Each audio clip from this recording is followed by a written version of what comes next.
It's the 27th of April, 2024. A young man sits at the edge of his bed at 0500 hours. His name is Marcus Hayes, and his mission is to become someone else entirely within the next 100 days. The room around him is dark. The air is cold. His phone buzzes with notifications from friends still awake from the night before. Marcus ignores them. He laces his running shoes in silence. Outside, the streets are empty.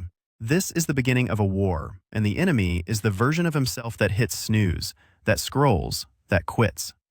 On the other side of town, Sarah Chen stands in her kitchen. It's 0515. She's a designer who has spent the last 2 years talking about starting her own studio. Today, she opens her laptop instead of her social media feed. She pulls up a blank document. The cursor blinks. She types the first sentence of her first real proposal. It's terrible. She keeps typing anyway. Both of them are entering the same battlefield. Neither of them knows the other exists. But they're fighting the same fight. They've both made the same decision. They're willing to suck at something for 100 days straight. And that willingness will beat most people at most things. Marcus hits the pavement. His lungs burn after 2 blocks. He's out of shape. 6 months ago, he was in the best condition of his life. Then a relationship ended. Then a job offer fell through. Then he stopped. He let one bad week become a bad month. He let a bad month become a bad season. He's been replaying the same 3 failures in his mind for half a year. A bad year is never actually a bad year. It's just a few bad days that you think about over and over until they define everything. Marcus knows this now. He's decided that today is the first good day. One good day means nothing by itself, but if he strings together enough of them, the bad season becomes just noise in the background. Sarah's proposal is a disaster. The formatting is wrong, the tone is too casual. She doesn't even know if she's charging enough, but she finishes it. She doesn't start something without finishing it. That's the rule she made for herself 3 days ago when she realized she had 17 unfinished projects scattered across her hard drive. 17 beginnings, 0 endings. She's training her brain to finish now, even when the result is embarrassing. Finishing badly is better than not finishing at all, because finishing teaches you that you can finish. And once you know you can finish, you can start again and finish better. By 0600 hours, Marcus is back home. His legs are shaking. He's only run 3 miles, but it felt like 10. He opens his journal and writes one sentence. Day 1, complete. No commentary, no motivation, just a fact. Across town, Sarah sends the proposal to a potential client she found on a forum. She doesn't expect a reply. The proposal is bad and she knows it, but she sent it. She showed up. You lose 100% of the opportunities you don't take. Showing up badly is infinitely better than not showing up at all, because showing up keeps the odds alive. Both of them go to work. Both of them are exhausted. Marcus works in logistics. It's not his dream job. It pays the bills. He used to resent it. Today, he doesn't. He's realized something in the last 72 hours. He's not stressed because he works too much. He's stressed because he does too little of what actually matters to him. The exhaustion he feels isn't from overwork, it's from underuse. He's been spending 40 hours a week on a job he doesn't care about and 0 hours on the things he does. That imbalance is what's killing him. So now, he's adding the things that matter. 0500 wake up, 3-mile run, 30 minutes of reading. He's not quitting his job, he's just refusing to let it be the only thing he does. Sarah has the same realization during her lunch break. She's a good designer, she makes decent money, but she hasn't created anything she's proud of in 2 years. She's been waiting for perfect conditions, more savings, a better portfolio, the right connections. She's been waiting for the moment when starting would feel easy. But starting is the perfect condition. There's never a better time than now. The discomfort she feels when she opens that blank document at 0515 isn't a sign that she's not ready. It's a sign that she's doing something hard, and hard is exactly what she needs. 3 weeks pass. Marcus has run 21 days in a row. Some days it's 3 miles. Some days it's 1. He doesn't care about the distance anymore. He cares about the showing up. On day 18, he felt nothing. No progress, no endorphins, no revelation. He ran anyway. On day 19, same thing. On day 20, he wanted to quit. His knees hurt. He was tired. He told himself he was tired, so his body became tired. He recognized the trick. He went anyway. The body wasn't the problem. The mind was. He's learned that toughness isn't physical. You can have a perfect body and zero toughness if your mind gives up first. Toughness is mental. It's running on day 20 when day 18 and 19 gave you nothing. Sarah has sent 11 proposals. She's received 9 rejections and 2 non-responses. The 11 proposals are all terrible. She knows this because she can see herself improving between Proposal 1 and Proposal 11. Proposal 1 is unreadable. Proposal 11 is merely bad. That gap is progress. She's not waiting for someone to say yes before she keeps going. She's treating the no's as reps. Every rejection is proof that she showed up. Every rejection means she's in the game. You can't get rejected if you don't try. So rejection is a symptom of trying, and trying is the only thing that leads to winning. At 6 weeks, something shifts for Marcus. He's running 4 miles now without thinking about it. His resting heart rate has dropped. He's sleeping better.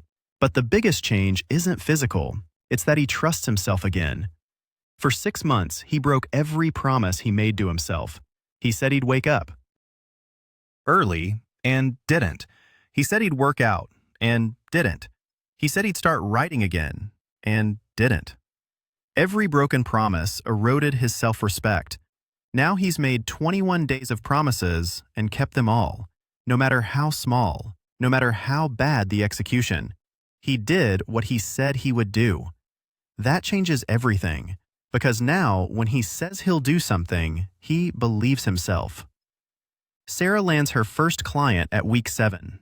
It's a small project. The pay is barely worth it, but it's a yes. She doesn't celebrate. She gets to work. The project is harder than she expected. She's never worked solo before. Every decision is hers. Every mistake is hers. There's no one to blame and no one to ask. She makes a dozen errors in the first week of the project. She fixes them. She delivers the work on time. The client is happy. She's not. She can see everything wrong with it.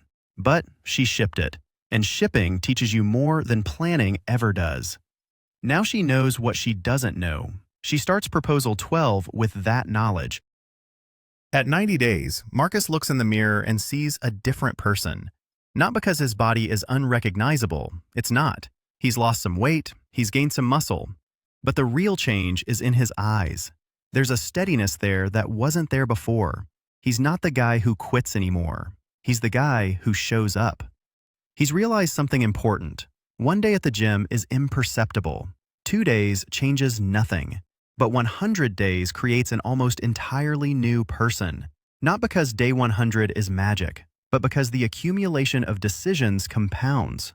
Every single morning he chose to get up instead of staying in bed was a vote for the person he wanted to become. And after 90 votes, the election is basically over. Sarah has completed 4 client projects. She's made more mistakes than she can count. She's cried twice. She's considered quitting 6 times. She hasn't quit. She's learned that there are 2 kinds of pain. There's the pain that breaks you, and there's the pain that changes you. The pain of discipline is the pain of progress. It hurts while you're in it, but it's building something. The pain of regret is different. That's the pain that comes later, when you realize you could have been more. When you're left standing in front of a mirror with nothing but tears over possibilities you never tried to reach.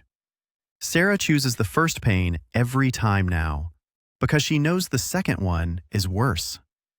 At 100 days, Marcus runs 6 miles without stopping. He doesn't feel like a hero. He feels normal. That's the point. What seemed impossible at day 0 is now his baseline.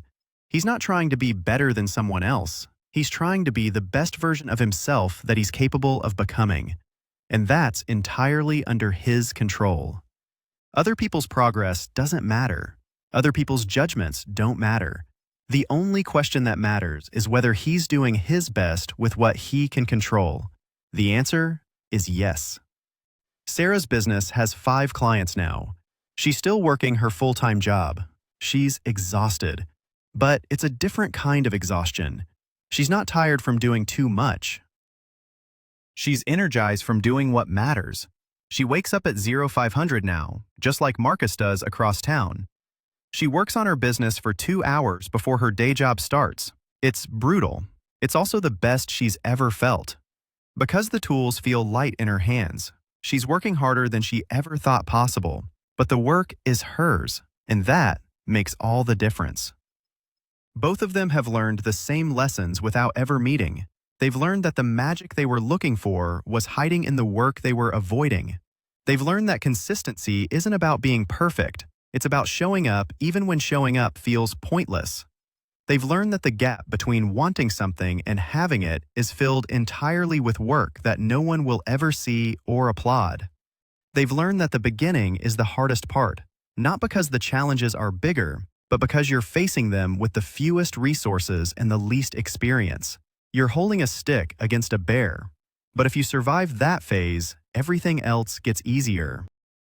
Not because the bears get smaller, but because you get stronger, and you gather allies, and you learn how to fight.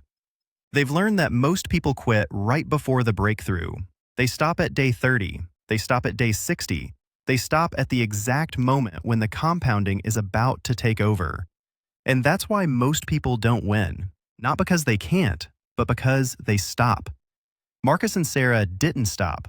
They won't stop. Because they've discovered something that most people never learn.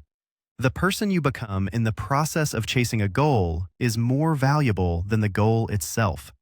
The goal is just the excuse to become that person. Marcus is not running to lose weight. He's running to become the kind of person who keeps promises to himself.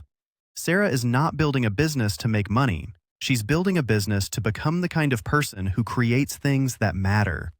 And both of them know now that the hardest part is over. Not because the work gets easier, but because they've become the kind of people who don't quit. And that changes everything. It's day 101. Marcus laces his shoes at 0500. Sarah opens her laptop at 0515. Neither of them feels motivated. Both of them go anyway, because they're not waiting for motivation anymore. They're just moving forward. One step, one sentence, one day. And the accumulation of those days is building a life worth living.